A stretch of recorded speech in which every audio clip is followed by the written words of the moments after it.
When the Zarthan fleet got close to Earth, a feeling of contempt, almost conceit, filled them. For millennia, they had conquered planets in the galaxy, each with its own distinct technology and defenses. But none could stand against Earth. Against their power, a tiny, impoverished planet on the outskirts of an inconsequential solar system was simply another name to add to their extensive list of victories. From the bridge of command, Cruiser Commander Arthur, the lead, looked down at the blue planet, sneering. The humans had been sending out urgent peace messages, urging them to give up, but Rathkor did not reimburse them. To him, this was all a routine, simple victory to be guaranteed with little effort. "We'll smash them inside," one of the sub-commanders said one day. "Their rudimentary missiles and absurd defenses will be completely destroyed before they even realize it." Rathkor chuckled softly and let them launch their missiles. "I'll find it funny to witness their astonishment when their strongest weapons reflect off of our shields." In reality, it was like stones against a mountain. There was nothing to fear from the Zarthans. The energy shields had been created by thousands of years of investigation and advancement. They had mastered their protections to the extent that no weapon, not even those from other highly skilled civilizations, could penetrate them.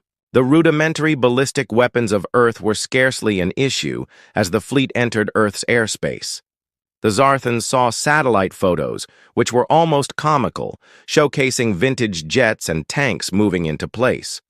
The people even ventured to launch a few missiles. Rathkor observed the missiles approach their fleet with little curiosity, but without any concern at all. Just like every other missile, they broke down innocuously against the shields. The alien crew, hardly protected by the Navy, observed them as they evaporated in dazzling bursts of light. "Do they have any other options except this?" an officer inquired, sounding almost dissatisfied. Rathkor replied, "They hardly comprehend. The idea of interplanetary travel, let alone combat on a cosmic scale. It's accurate to say their military strategies are antiquated artifacts from a time when conflicts were fought on open fields with steel and gunpowder." The Zarthans had long since transcended such rudimentary war tactics. Their ships were outfitted with advanced antimatter plasma weapons, missiles, and powerful energy shields, sufficient to endure the strongest assaults. Despite how simple their mission, Rathkor briefly experienced curiosity when he read about the history of humanity and its wars, battles that lasted centuries, each more destructive than the previous one. The fact that humanity had survived this long in light of their harmful inclinations was almost unexpected. But that curiosity was brief, overshadowed by his sheer confidence in the Zarthan fleet's invincibility. The leaders below on Earth, assembled in a battle room deep underground, looked on helplessly as their strongest defenses were destroyed. Cutting-edge technologies had proven worthless. There was opposition to the alien invaders, and the room was filled with fear, yet there was also more resolve. Humanity had never been one to readily give up, even when confronted with overwhelming odds. One of the generals hit the table with his fist. "We can't simply sit here and let them destroy us. What questions do you think a politician should ask?" he said, frustrated that their missiles were useless and their aircraft unable to approach. "They've broken through all of our defenses as if they were made of prepared paper," the general responded. "For now, it's when we were using Zenith." An uncomfortable silence filled the room. Was the last hope for Earth a covert weapon? Evolved in the dark, away from the knowledge of most nations, even the most powerful ones, this weapon was a long shot. Based on experimentation with unproven quantum assumptions, focused energy, and mechanics, it was all they had left. "If it succeeds, there might be a chance," the general said. "If it doesn't, we'll still be dead." There were whispers of consensus around the table. They had nothing further to do at this point. The Zarthan fleet loomed above, prepared for their last attack. They had long experimented with Earth's defenses, and it was time to call it quits. Wrath Corps gave the order to position the fleet above Earth's major cities. They primed their antimatter bombs and prepared to wipe out humanity with a single, quick stroke. As the fleet transitioned into position, Wrath Corps gazed down onto Earth. "Last time, stupid creatures," he growled. "They should have given up when they had the chance." But as the Zarthans readied to strike their final blow, deep, underground on Earth, something was happening. The Zenith project was being activated. Engineers and scientists worked frantically, turning on the old railgun that had been built covertly. Although it was risky, humanity had always been most effective when forced to the brink. Wrath Corps' self-assurance was unfazed.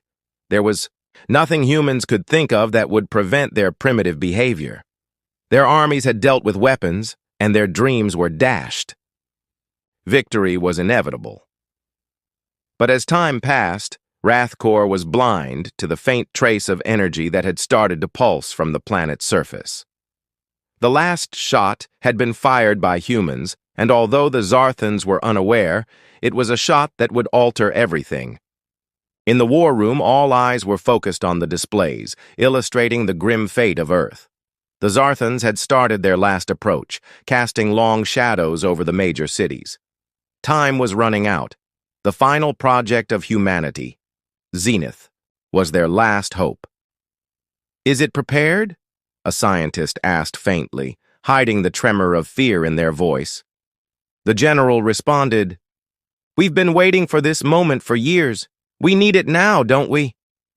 Engineers checked and reviewed the intricate systems that had never been tested in combat before.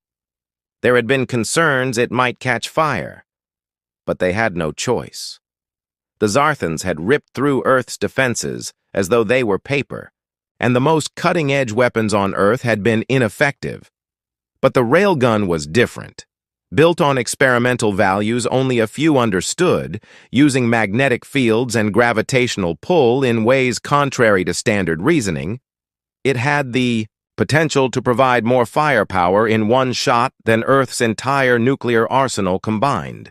Now, there was no time for caution. The chief engineer issued a final indication that the weapon was ready to fire. The general stood up straight. "How long until the Zarthans get into position? We must fire now or risk losing." Everywhere, a ripple of agreement spread. But no, one celebrated too soon. Even if the railgun fired, there was no guarantee it would succeed. The Zarthan ships were enormous, and no known force could penetrate their shields. The Zenith project had been designed to bypass those shields, but no one had verified it would work. Beneath the Earth's surface, a hum began to build.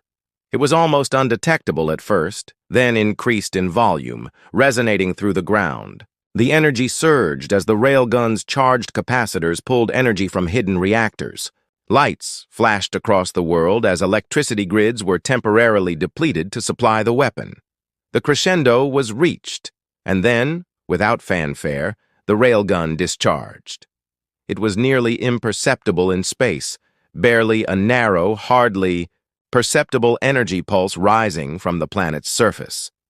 The Zarthans were unaware, preoccupied with preparing their final attack. Suddenly, the energy pulse hit the lead Zarthan cruiser's shields. Instead of bouncing off, as all earlier assaults had, it passed through as though the shields didn't exist. The shot continued, ripping through the ship's hull with an almost invisible force. Unbelievably, there was no explosion, just a quiet break as the ship started to collapse in on itself. Wrath Corps' arrogant face changed as alarms of disbelief sounded. The systems malfunctioned. He gazed at the damage reports, unable to comprehend what had just happened. His shields had failed, and the ship was already collapsing, key sections breaking apart. With a burst of light, the cruiser caught fire. Rubble scattered into empty space. The once powerful ship was reduced to nothing in a few seconds. The shock wave reached out, impacting other ships in the fleet. The war room was filled with a mix of shock and disbelief. The railguns cautious. Celebration had turned into full-blown triumph. Contrary to all expectations, it had worked. One shot had obliterated the most sophisticated vessel in the Zarthan Navy. For the first time, the invaders were on the defensive.